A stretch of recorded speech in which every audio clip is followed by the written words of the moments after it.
Assalamualaikum warahmatullahi wabarakatuh. Selamat pagi untuk yang kelas pagi, selamat siang untuk yang kelas siang, dan kalau sore bisa sih ya kali ya untuk kelas sore gitu. Mungkin juga selamat malam kalau misalnya kalian melihat video ini di kala malam sebelum tidur. Kemarin kita sempat masuk ke datum ya, datum sama toleransi geometrik. Jadi kalau datum itu dia eh, bukan poin sih, daerah yang mana si gambarnya itu tuh memulai memulai starting pointnya. Tuh. Sekarang kita masuk ke bukan bab sih, materi kelima yaitu teori proyeksi. Ketika kalian kuliah, bukan kuliah sih, sorry, SMA dulu mesti kalian belajar ya untuk gimana itu proyeksi. Ada dijelaskan proyeksi Eropa mungkin sebagian, ada dijelaskan juga proyeksi Eropa Amerika kayak gitu. Pasti kalian melihatnya itu dari tiga ya, dari ada juga yang empat sisi gitu, dari samping, depan, atas gitu, atau mungkin dari samping, depan, bawah kayak gitu. Jadi intinya adalah bagaimana kita melihat view-nya si benda itu kalau dilihat dari beberapa sisi kayak gitu. Oke, bisa dilihat ini untuk yang slide kedua. Jadi secara khusus intinya itu kalian bisa memahami lah kapan proyeksi itu digunakan dan kapan mungkin proyeksi itu nggak diperlukan.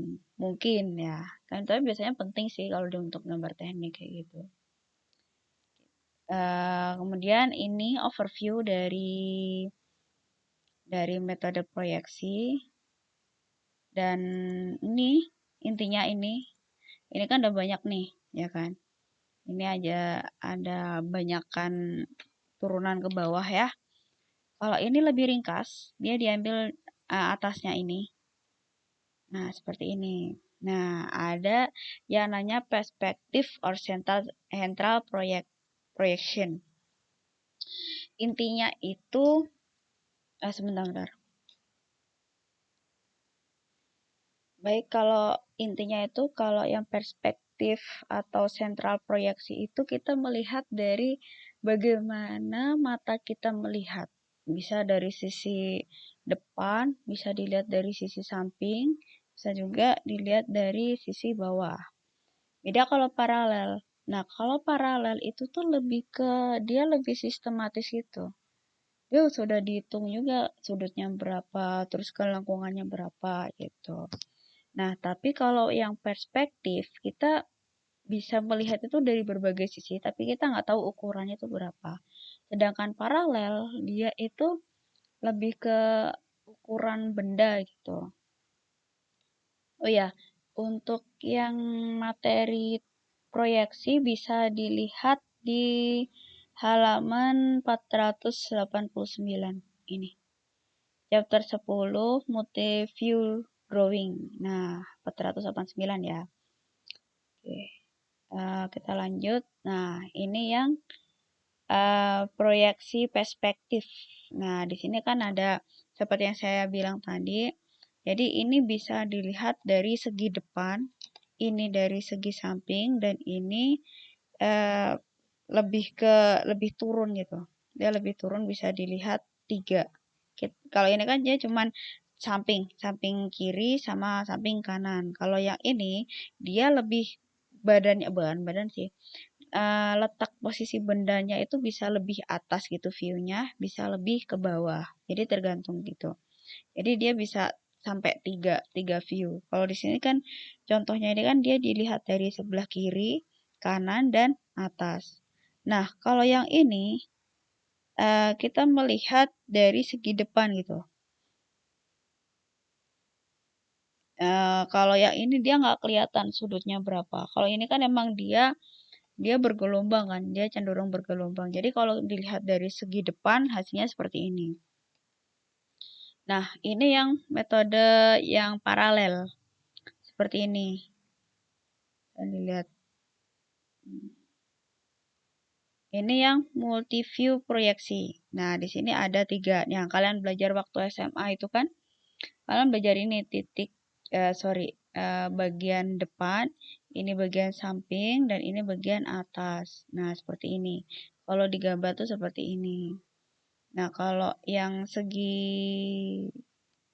ini segi depan ya. Ini segi depan, di sini belakang. Nah, seperti ini hampir sama. Gitu. Nah, ini untuk misalnya kita melihat viewpoint yang berbeda. Segi depan sini sama segi belakang ini beda. Kalau diputer, kalau di depan misalnya sign kita itu ada di sini. Sign kita di sini maka bentuknya seperti ini.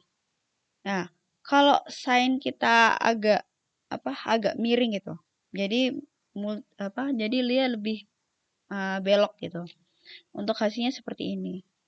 Nah, ini kalau posisi bendanya agak diangkat sedikit gitu. Jadi seperti ini. Nah, ini dia kalau sign-nya di sini. Kalau dia sign-nya di sini, kita lihat dari view-nya dari depan. Hasilnya seperti ini. Nah, kemudian ini ada paralel proyeksi. Jadi di sini ada kelihatan dari segi 3 sisi ya. Depan, samping, sama atas.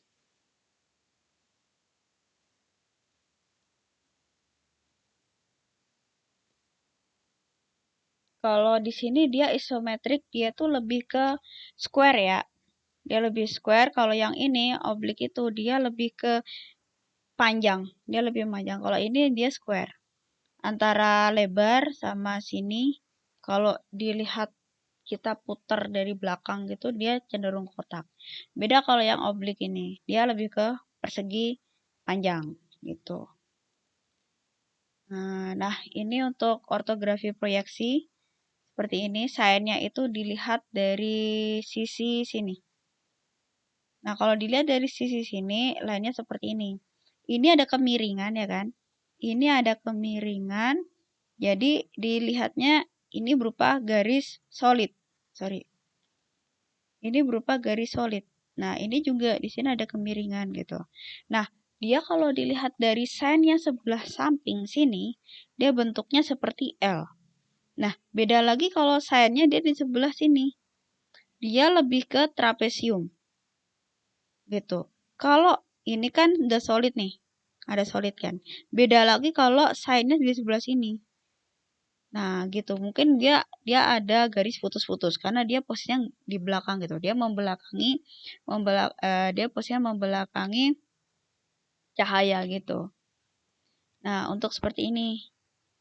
Nah, ini yang multiview drawing yang proyeksinya. Ini posisinya ada di atas.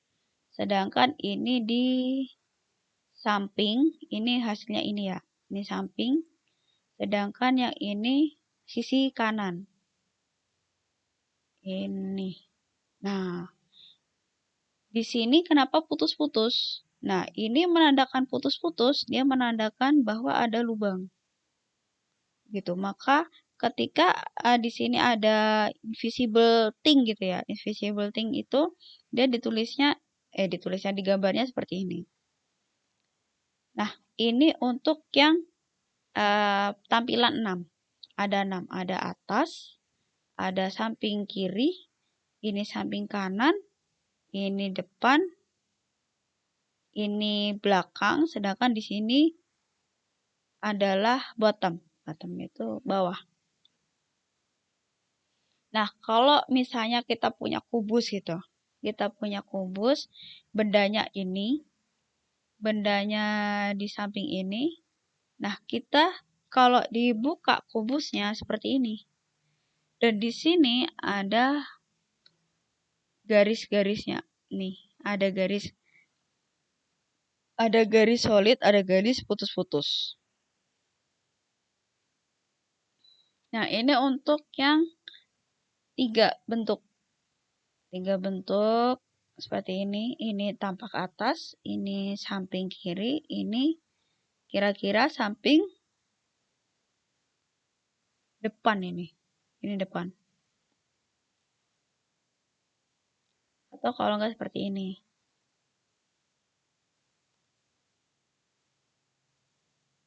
Ini sama. Cuman dia beda tempat sih.